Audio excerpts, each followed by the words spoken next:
Bonjour, bienvenue sur Nuna Channel. Aujourd'hui, nous allons parler de mon cher pays, le Togo. On va faire un peu de l'explication de toponymes historiques. Le nom même de notre pays, Togo, d'où est-ce que ça vient?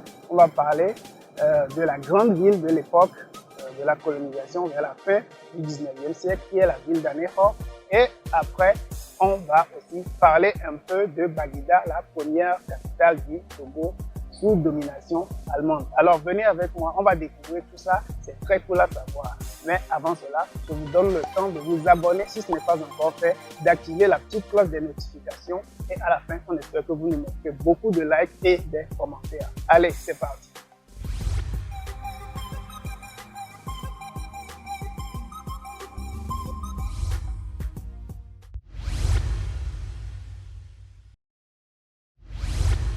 Le Togo en tant qu'entité n'existait pas du tout juridiquement avant juillet 1884 et l'arrivée de l'allemand Nastigal sur la côte. Nastigal qui avait usé d'opportunisme pour s'emparer du littoral togolais. Comment est-ce que les choses se sont passées? Nastigal, qui était déjà arrivé sur la côte quelques mois plus tôt, avait remarqué les tergiversations des Français installés à l'est et des Britanniques installés en Gold Coast à l'ouest. Ces deux nations se disputaient un peu à propos du Togo, mais aucune n'osait envahir ou s'approprier le littoral de ce qui sera par la suite le Togo. Alors en juillet, lorsque Nastigal revient, voyant que ces tergiversations n'ont pas cessé, eh bien, il en profite opportunément sur l'insistance de ses compatriotes allemands commerçant sur la côte mais qui étaient menacés d'expulsion par les Britanniques. Eh bien, il saisit l'occasion pour signer un traité de protectorat avec les autorités religieuses de la côte.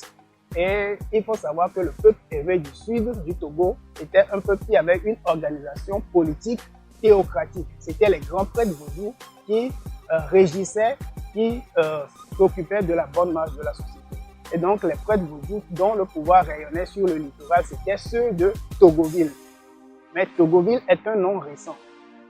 Le village de Togoville a pris ce nom-là lors de l'occupation française qui a succédé après la Première Guerre mondiale et la défaite allemande à celle justement, à l'occupation justement des Allemands. Mais dans Togoville, on entend déjà Togo, n'est-ce pas? Eh bien, c'est ce village-là qui a donné son nom à notre cher pays. Dans la tradition populaire, on entend souvent dire que Togoville viendrait de Togo et que le nom de ce village-là serait Togo.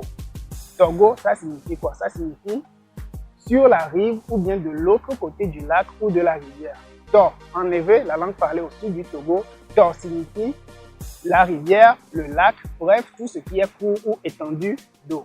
Les historiens togolais ont travaillé sur la question et il en est ressorti que, en fait, le nom de ce village ne serait pas Togo, mais Togo.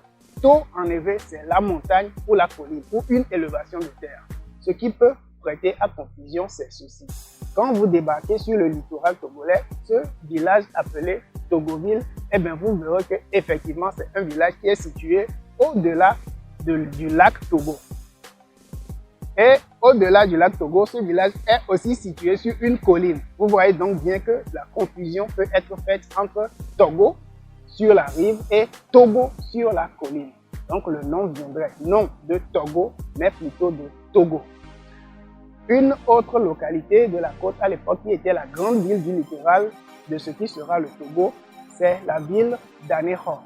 C'est une ville qui a été fondée vers la fin du XVIIe siècle par des piroguiers Fanti venus dans le sillage du peuple Gan qui fuyait les conflits au sud de l'actuel Ghana. Et donc les Gans se sont installés à Glidi et les Fanti se sont fait leurs vassaux, ils se sont installés sur la plage, très bons marins qu'ils étaient, à côté d'un groupe de pêcheurs qui occupait déjà cet emplacement.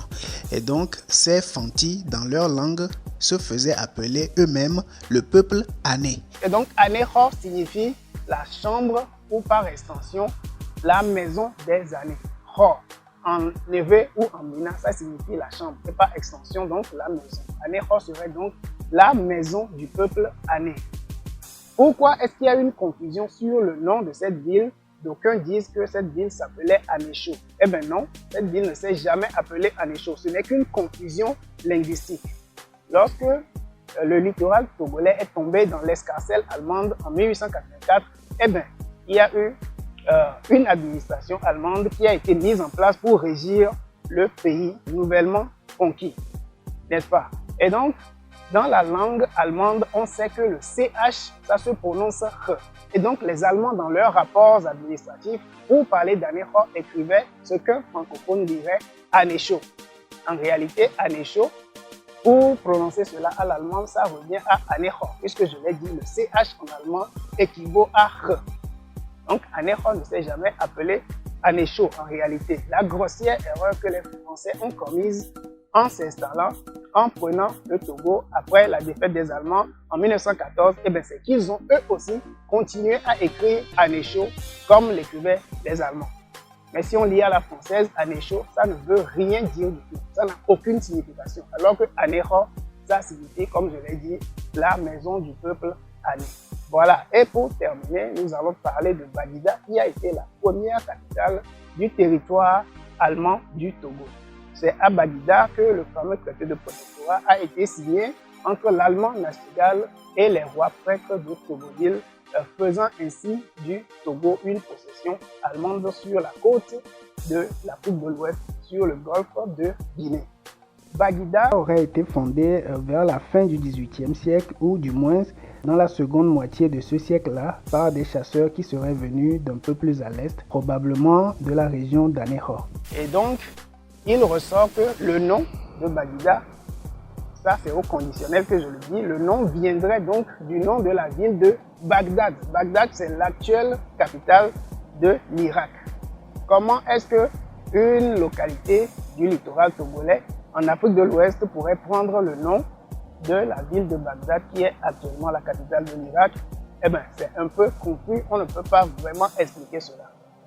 Peut-être, lorsque les Européens sont arrivés sur la côte, l'un d'entre eux a peut-être vu à Baguida quelque chose qu'il avait vu à Bagdad, ou il aurait vu là-bas, à Baguida, quelque chose qui lui aurait rappelé un truc qu'on lui aurait raconté sur Bagdad. C'est peut-être ça l'origine de ce nom-là. Et donc, ce nom de Bagdad est devenu le nom de ce coin de la plage qui, au fil des années par corruption, serait devenu Baguida, qui est aujourd'hui un canton de la banlieue est de la ville de Lomé, l'actuelle capitale du Togo. Et donc, voilà un peu l'histoire de l'apparition de notre pays sur la scène mondiale dans la grande histoire, donc, à travers l'explication de ces trois toponymes, des noms de ces trois localités qui ont été les témoins privilégiés de cette naissance. Et donc on voit bien que le chemin a dû être très très long, très dur aussi, de ce mois de juillet 1884